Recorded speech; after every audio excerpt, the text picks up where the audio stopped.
What's up, guys? This is Manoj Poptani. I welcome you all on behalf of the Edupedia world. It's a wonderful day outside, and I'm sure that you guys are enjoying your day to the fullest. Guys, in my last presentation, I did discuss with you the basics and the normal concepts relating to dividend decisions. What are the factors which affect the dividend decision for any kind of a company? What are various types of dividend decisions? Whether a company should go on for particular kind of an optimum dividend policy or not.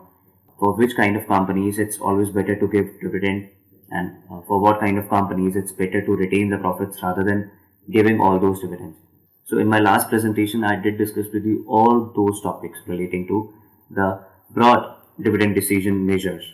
In this particular presentation, I'll be discussing with you different kind of theories which are being involved in making any kind of dividend decision for any of the companies.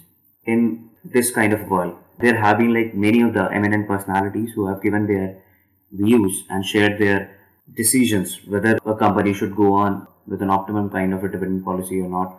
What is the best benefit kind of a thing which can be provided to the maximization of the shareholders' wealth if we take into those things into account. So there have been many of those personalities who have actually shared their views on this particular dividend decisions. So I'll be sharing all those theories, approaches, models with you one after the other. So without a further delay, let's head start with the theories which will be involved in this particular chapter. But before moving forward, remember you'll have to revise your topics time again. Perfect, guys? Let's move. So, theories on dividend policies. One, that is traditional position. This theory was being provided by Graham and Dodd. These were the two people who used to provide simultaneously submit the papers on finance related things. So they have actually presented their theory for dividend policy way back. That was the oldest one amongst all. Next, Walter approach. Who was Walter? What was his approach? I'll brief you regarding the same thing. Next will come in as Gordon growth model. He was another kind of a very eminent personality in the field of finance. He also shared his opinion on how to go about making any kind of theory relating to dividend. Next, Modigliani-Miller hypothesis. These were the two good persons who were actually not in favor of providing any of the dividend, and they had some different approach in their mind as to whether a particular payment of dividend actually affect the position of market value relating to any of the particular shares pricing or not. So they had a different kind of view altogether. Next will come in as Lindner's model. He was again a person who was extremely in favor of paying dividend in order to inflate or in order to get the best benefit as far as the market value of the shares are being concerned.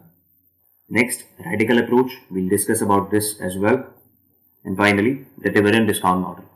So guys, these are the primarily major 7 of the theories which are revolving around any of the topic relating to dividend policy. We'll be discussing each one of them one after the other. We'll start with, first of all, in this presentation with traditional position that was being presented by Graham and Dodd. I'll start with that first. So guys, this particular theory, which is primarily known as the traditional position. So this was being expounded by Graham and Dodd way back into like 1900 something. So they had a basic view of this particular thing that the stock market usually places considerably like more weight on dividends rather than on retained earnings. They had a firm belief if a company is basically like had a belief of paying in dividend, so that is going to prove to its advantage rather than keeping the same amount of funds as the retained earnings.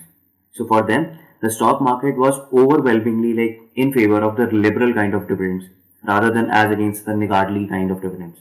So their view is basically like it's always better to provide the dividends on time rather than keeping as retained earnings. So they used to provide more weights while formulating any of the pricing of any kind of share. They used to provide more weights to the companies who actually used to provide more dividends rather than the companies who used to retain the amount. So while framing any of the concept, they used to provide and have this kind of ideology wherein they used to place more weights on dividend payout rather than spending upon the weights for retained earnings. They had this kind of phenomenon and concept with themselves. And as per their model, the valuation of the share basically had the weights which were attached to dividends was equal to almost like 4 times to the weights which were being attached to retained earnings. So that has to be the thing which has to be like considered by you guys in order to attain the concept relating to traditional position. Each and every individual has like expounded their own theory in their own minds, and they presented formally the papers into finance world. So some will be like having a fair kind of a in favor of dividend payout rather than keeping the same in as retained earnings, where when at the second phase there will be like some of the persons who will be like in favor of retaining the earnings and not paying the same out to the persons. So Motilal Miller were those two persons who were actually thinking in an opposite kind of a track with the regular one. So that was the traditional position. Now let's understand about this. So the traditional position was expounded by Graham and Dodd. Concept, it's purely clear about their belief that it's always better to pay out dividend rather than keeping the same as retained earnings. So a price of a particular share will be equal to M whole bracket D means dividend over here plus E divided by 3. So E, that will be the earnings per share, wherein P will be equal to the market price per share, D will be equal to dividend per share, and E means the earning per share, and finally M basically means the multiplier. So if you like substitute all in this one way, I'll share with you this valuation model wherein E can be replaced by D plus R. E means guys the total amount of earnings. Like if I'm like starting a business in a day, if I'll have to tell you, I earned 5 rupees, simple 5 rupees. Out of the same, I provided dividend as rupees 2, and for remaining 3, I kept it as retained earnings. So I can simply say that E can be replaced by D plus R, wherein my 2 rupees plus rupees 3 will be equivalent to my total amount of earnings. So then in that case, this particular formula concept can be substituted by putting E equal to M. M basically means a multiplier plus whole bracket D. D, that is the first dividend, plus D plus R, that is the whole amount of earnings, whole divided by 3. So wherein you'll get it equals to P will be equal to M, that is the multiplier, whole bracket 4D, that is a 4 times dividend, that is a weight which has been provided to dividend, 4 into dividend divided by 3 plus M bracket R divided by 3. And you'll get to know this one fact that as per the Graham and Dodd, the stock market places more weight on dividend than on retained earnings, and that will be like almost 4 times of the retained earnings. I'll talk about the weight which will be attached with dividends. So that was the traditional position. Though this kind of a question never comes in your C final examination, but that was the first and the foremost theory which I had to tell you in any case, because that is going to help you out in understanding when this particular formulation for any of the dividend policy actually started way back in late 1900s. So that was the first traditional position was prepared by Graham and Dodd and was presented as a paper in the finance world, and therein we got first theory on the dividend policy. That was a traditional position. Now let's next move to the another kind of theory which was being presented, and that's going to be one of the most famous one across all, and that will be the Volcker approach. So Volcker approach is like one of the most famous approach, one of the most famous theory you can get in any of the dividend decision measures finance world as far as this particular policy is concerned. So this particular formula, or I should say better, it's a concept. So it's a concept which was given by Professor James E. Volcker, which showed that how dividends can be used to maximize the wealth position of equity holders. He had a firm belief in one fact, that in the long run, share prices usually reflect only the present value of the expected dividends. Retentions influence the stock prices only through their effect on further dividends. So he had a very firm belief with the fact that okay, one as a company should always go on and provide the earnings which they have earned as dividends and should not place them in like more quantities as far as the retained earnings is concerned. So he always wanted to have that kind of optimum kind of a dividend policy wherein you can get the best of the wealth maximization for your shareholders if in case you don't like keep all the earnings as your retained earnings. Rather, you should provide dividend time and again on the basis of that optimum dividend policy as well. So this concept is very simple to understand and very easy to compute. It can simply envisage like different possible market prices in different situations and determination of like any of the market price or market value of the shares by considering basically three important aspects. You'll have to remember these guys, these three, and that will be number one, the internal rate of return, which we call in as IRR. Market capitalization, that is the second one. Market capitalization rate, that is K, which is usually provided to us in any other question. And finally, the dividend payout ratio. So what is that optimum dividend payout ratio? These three simple measures can help you up with any kind of Volter approach solving problems. So that's going to be like very helpful if in case you remember these three main aspects. But having said that, this basic concept does not cover all the factors which usually affect the dividend policy and share prices as well. So like if I'll talk about those factors which this policy doesn't cover at all, so that will be like taxation. Taxation is one of the major important concepts, but Volter approach simply ignores that. Various legal, contractual obligations, management policies, and attitude towards dividend policy, and so on. So all these factors are the things which Volter approach simply ignores. They basically focuses upon the three angles. One, IRR, market capitalization rate is the second one, and the third one is dividend payout ratio. So that's how this Volter approach actually goes on. Now, I just provided you a very brief thing about how this Volter approach is going to get you to the best of the optimum dividend policy for any of the company. Now, let's study it in detail. So, this approach was given by Professor James E. Volter. It suggests how dividend can be used to maximize the wealth position of the equity holders. He was basically of the view that in the long run, share prices are going to reflect only the present value of expected dividends. Retentions influence the stock prices only through their effect on further dividends. So, he had a firm belief on that. This concept considers only IRR, market capitalization rate, and dividend payout ratio in determination of the market value of the shares. Volter approach simply ignores all other important factors such as taxation, various legal and contractual obligations, management policy, and so on. So guys, that is formally I have like told you all the basic fundas behind this Volter approach. Now let's move to the clear concept. What was the concept behind any of the formulation or the derivation which was being presented by Volter? Now let's move to that segment, which is the most important and a very crucial one for you to understand in while solving any of the questions relating to dividend decision. So the concept. This is the concept, guys, wherein if I'll have to like tell you what will be the like market value of the ordinary share of the company, that is P, that is its price.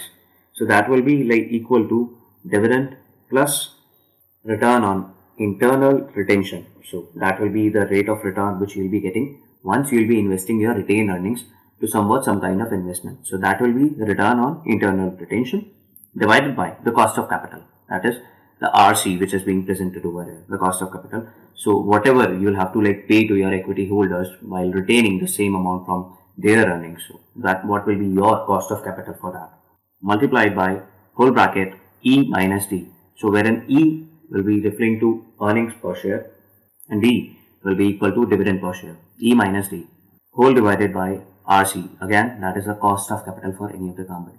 Now let's understand. So guys, this was relating to where P will be equal to market price of the share of the company. RE means the return on equity, or I should say better, the return on internal retention. RC will be the cost of capital. E will be the earning per share. And finally, D will be the dividend per share. But guys, let's first understand the concept behind this formulation. Okay, this will remain merely a formula for all of us if in case we don't get the concept behind this. So let's understand and hit the bullseye while understanding the nuances and the concept behind this particular thing. So first of all, P, that is the LHS. Okay, so I'm talking about the market value of any of the company. So we'll have to compute that. So that will be P, that is presented in LHS. That will be equal to, now come to RHS part, the major one, which we'll have to understand. So the first part comes in as D, which is being presented in RHS. That is the dividend. Okay. So guys, dividend is definitely going to impact your pricing for any of the share. Okay. So that is a very easy thing, and you'll have to conceptually that understand this thing, that it has to be kept in the formula, that is dividend. Okay. Now let's move to the second part, second major part, which has to be like understood in this particular fact, and that will be RE divided by RC into E minus D. Whatever is the earnings which you are actually earning, right? whatever the EPS is available. After the same, you are paying some certain amount of dividend per share, which has like already been considered in the first part, that is sold D. Okay. After providing for that dividend, you are still remainingly like available with some of the retained earnings. So that is basically E minus D. You earned 5 rupees, out of the same, you paid 2 rupees as dividend. Finally, you had 3 rupees in your hand as a retained earnings. So here, E minus D will be that retained earnings. Okay. Now, supposedly you have 3 rupees in your hand. Okay. But for the same 3 rupees to expand and grow, you'll have to like invest the same into some better opportunity. That better opportunity is going to provide you some kind of return, and that return will be equal to RE, which is return on your internal retention invested. However, having said that, certainly if you are like keeping or retaining 3 rupees in your hand from your shareholder and not providing them in as dividend, certainly you will have to pay back to them some kind of cost of capital. Obviously, you will have to do it. So that cost of capital will be RC, which will be termed as the particular cost of capital. So certainly, if I'll have to tell you a very kind of simple example, the cost of capital, if in case, is like 10%, and the return on internal retention is like 13%. So it's simply a concept wherein you get a loan from a person for rupees like say 10%, and you invest the same amount for 13%. So you get the benefit of that 3%. Okay. So that's the case which has to be applied over here as well.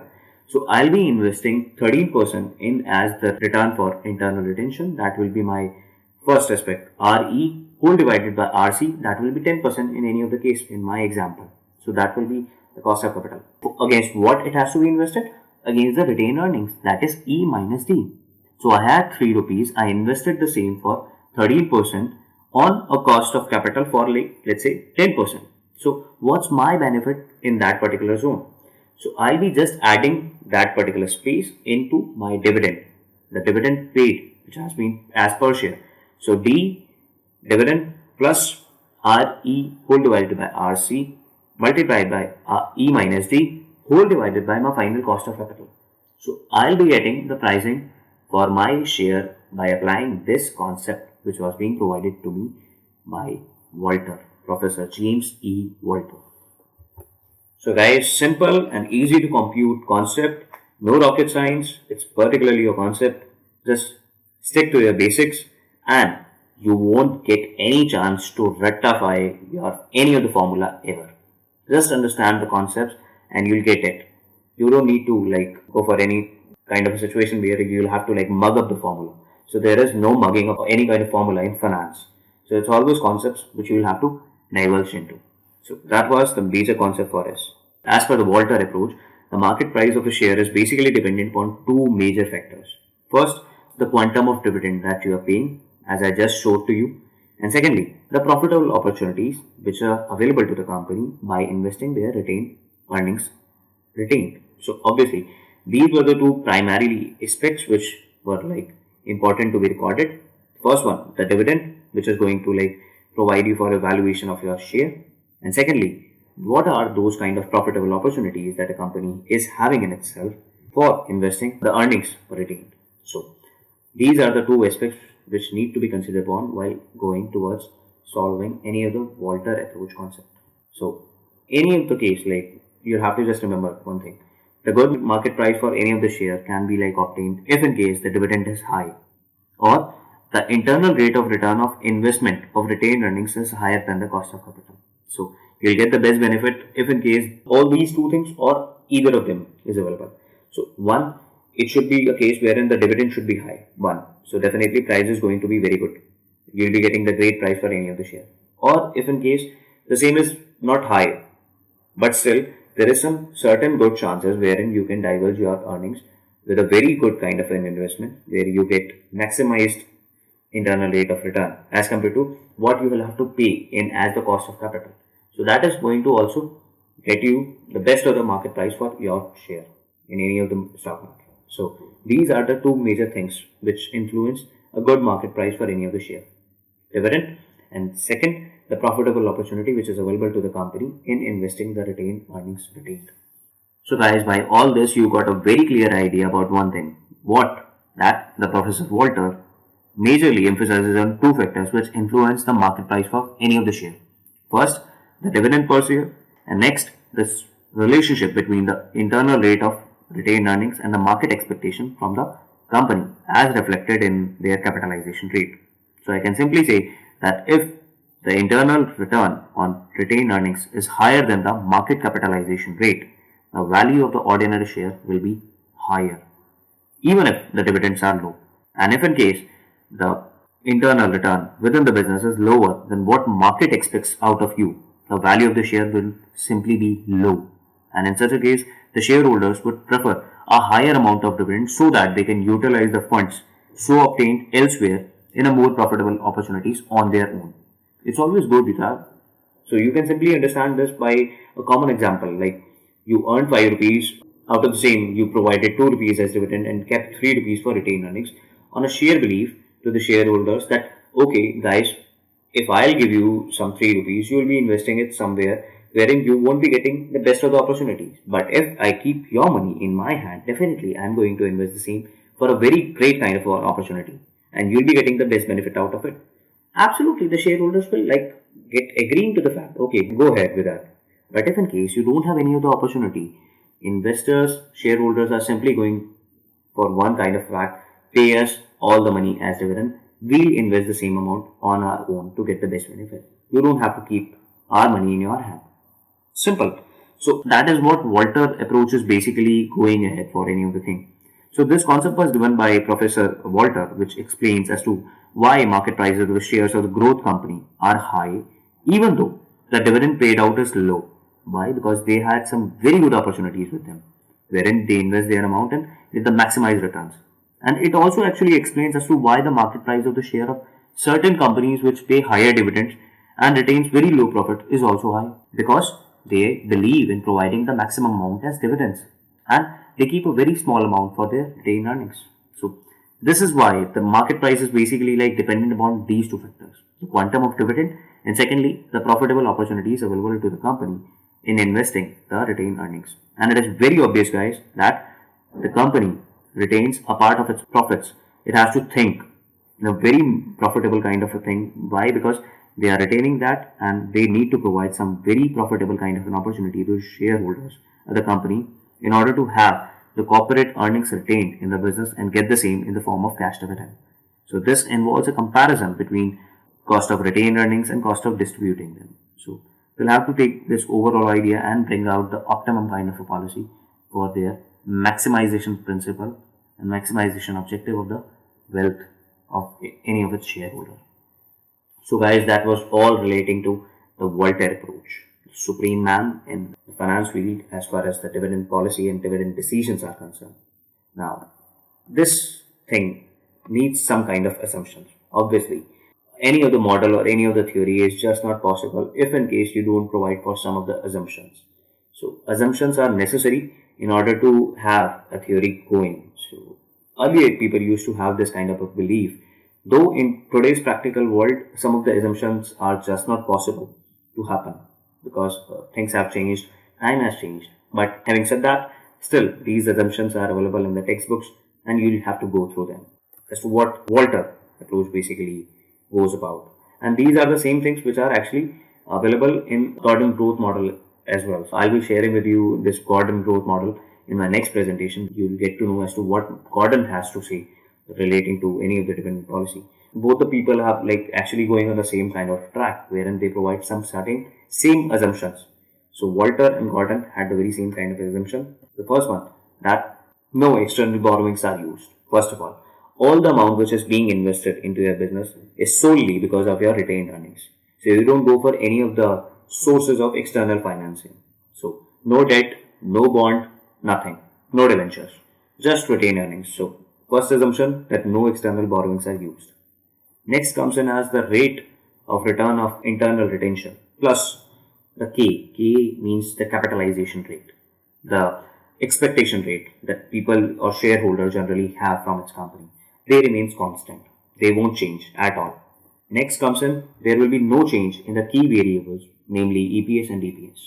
So no change among those two.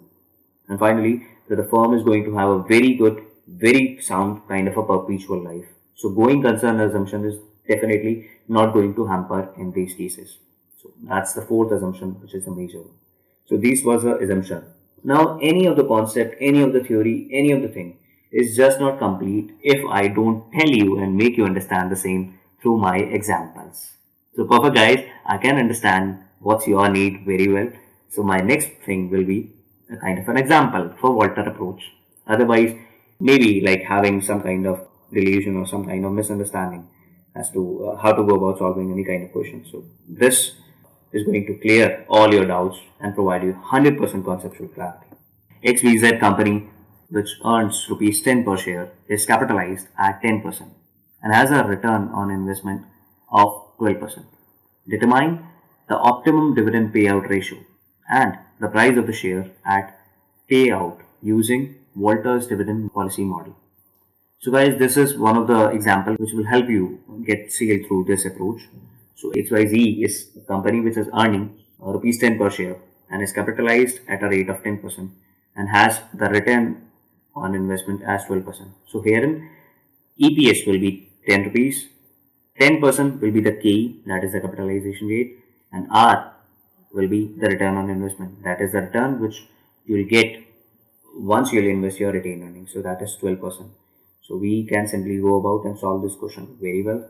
But before solving this question, I want to ask you one thing. I want to ask each and every one of you one thing, and that will be, what in your respect, what do you think that what will be the most optimum kind of a dividend payout ratio in this case, in this particular question? Think, you're getting some kind of a very good return on investment, that is 12%, and your own capitalization rate, or I should say your own cost of capital, is merely 10% in front of that. So what do you think that what would be the most optimum or most appropriate kind of a dividend payout ratio in this case? Think, think, think. So perfect guys, I'll tell you. In this particular case, the optimum dividend payout ratio would be 0. 0 rupees. Why? Because you are getting some certain great kind of return on investment, which is 12%. And against that, you just need to pay 10%. So you're getting 12% on investing something and you need to pay just 10% on that. So definitely you are going to keep each and every penny as retained earnings and you won't resort to paying out any of the amount as dividend. Why? Because you are getting some very exciting and a very great growth opportunity in this case. So just because this fact, the value of the share will be maximum if in case you provide 0 rupees as dividend, and that will be the optimum dividend payout ratio, which will be 0, and you will get the maximum amount of valuation for your share in this case. So solution moving forward to that will be, according to Volter's approach, the optimum dividend payout ratio would be 0 as RE is greater than RC, because then the value of the share of the company would be maximum. So simply by applying the same formula or concept to this particular question, P is equal to D plus RE divided by RC, that is the cost of capital, multiplied by E minus D whole divided by RC, where market value, that is the P of the share, that will be this. RE will be equal to return on equity, or I should say better it as an internal retention.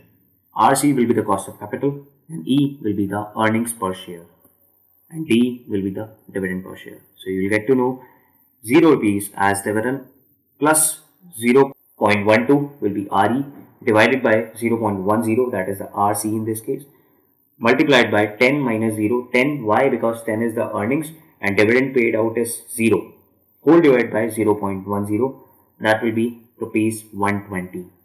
So guys, by this application of this concept, you can simply go about in getting the maximum amount of price for your share in any of the company. So what will be the best kind of a optimum dividend policy you can get from these sources.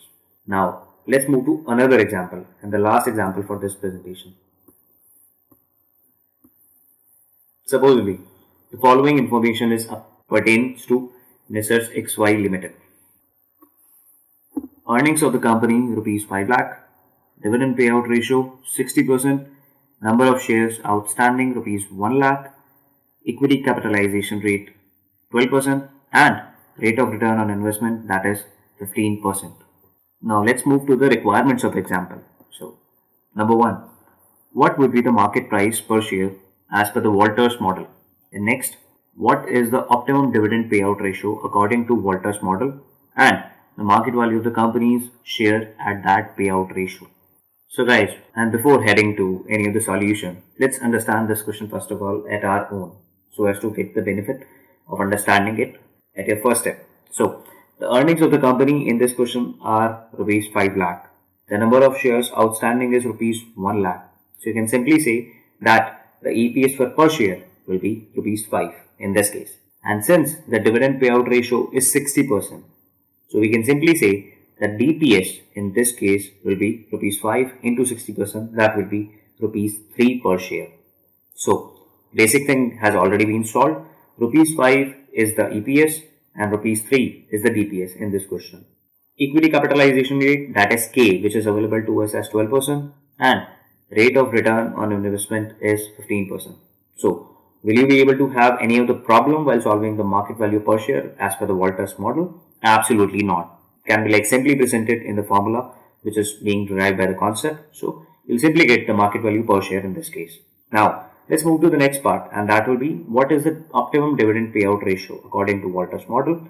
So that's simple to understand. I just briefed you up in my last example. That will be 0 in this case as well. Why? Because by investing some percentage of amount as retained earnings, you'll have to bear the cost of just 12%. However, you'll get the benefit of investment at a rate of return of 15%. So obviously 15 is greater than 12. So you'll resort to the entire amount keeping in as retained earnings and investing the same rather than paying out any of the penny as dividend.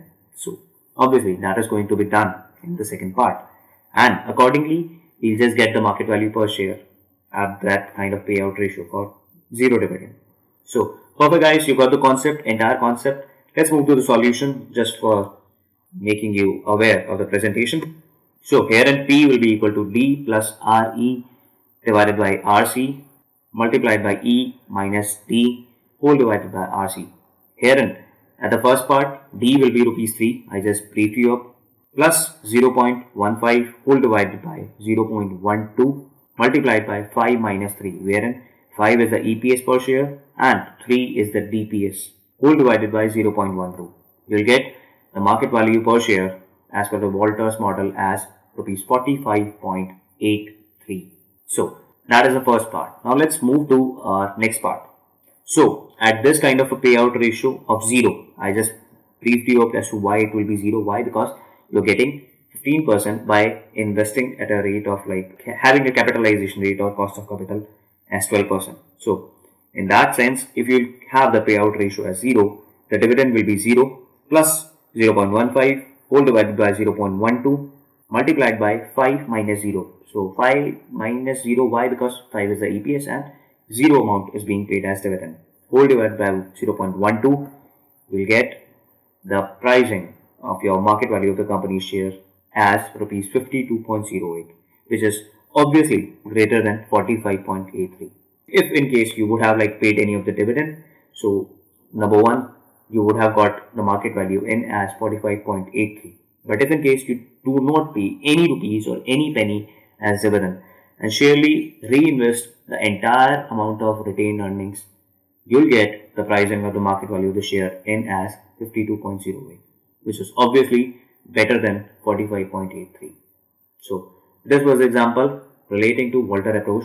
I guess you got the complete clarity as to how to go about and solving any of the questions relating to Walters approach and what does this man, this eminent personality, Professor James E. Walters, had in his mind while writing the dividend policy on his words. So I'll be concluding my video with a dose of motivation, and that will be, however difficult life may seem, there is always something you can do and succeed at.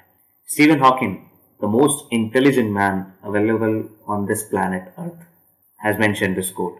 So there has been like many instances where you will feel like that, okay, you're trying your each and every level best to do something in your life and you're still not able to get a good kind of a breakthrough.